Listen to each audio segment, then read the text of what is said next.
In a rare televised hearing and with an unprecedented 15 judges panel, the Israeli High Court is finally set to rule on the legality of the Netanyahu government's cancellation of the reasonableness standard, which passed in July. The long-awaited final decision is not expected today. The new law, which nullifies the court's ability to strike down government actions on the basis of their unreasonableness, is the first in a series of bills collectively referred to as the judicial overhaul, which protest leaders like Iliad Shraga from the Movement for Quality Government in Israel say threaten the nation's democracy by neutering the courts.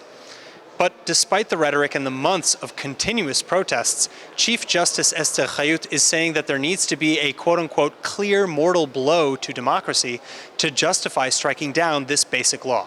The magic two words that everybody's talking about in Israel now is a constitutional crisis. Honestly, I already believe that we are now in a constitutional crisis. The fact that we got to this point that the Supreme Court is actually debating whether to cancel a part of the Constitution. You know, the basic laws in Israel is a part of the Constitution. What's the next step? Honestly, I hope that we'll reach the point that everybody will realize that if we'll go further more, it's just another step over the cliff, and we'll stop and just sit down together, coalition, opposition, left, right, to write a full constitution to the state of Israel after 75 years together.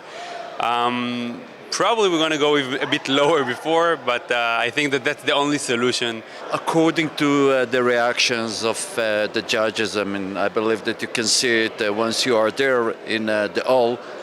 I believe that at least the majority of the judges will repeal this undemocratic statute.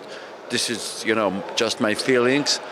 You can see that in the last, 4 hours, only the ultra-conservative judges do ask questions, and this is, just can give you the sense that all the liberals are supporting in our petition.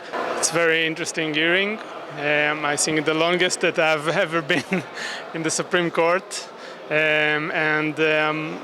I think it was also very interesting. We just had the opportunity to present our opinion, 38 human rights organizations that gathered together as amicus curiae in this case, and we wanted the court to hear our claim that this law will lead to a serious violation of human rights.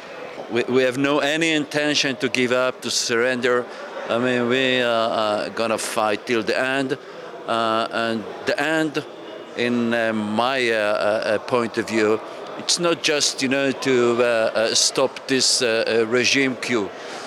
We need, in the end of the day, after 75 years, Israel deserves, as a liberal democracy, we do deserve the Constitution, we do deserve to Bill of Rights, and this is what I'm fighting for. The judges began hearing the marathon of arguments early in the morning, starting with those in favor of the law and ending in the evening with those against, at which time the Media Line arrived at the courthouse. Reporting from Israel's High Court of Justice for the Media Line, I'm Aaron Porras.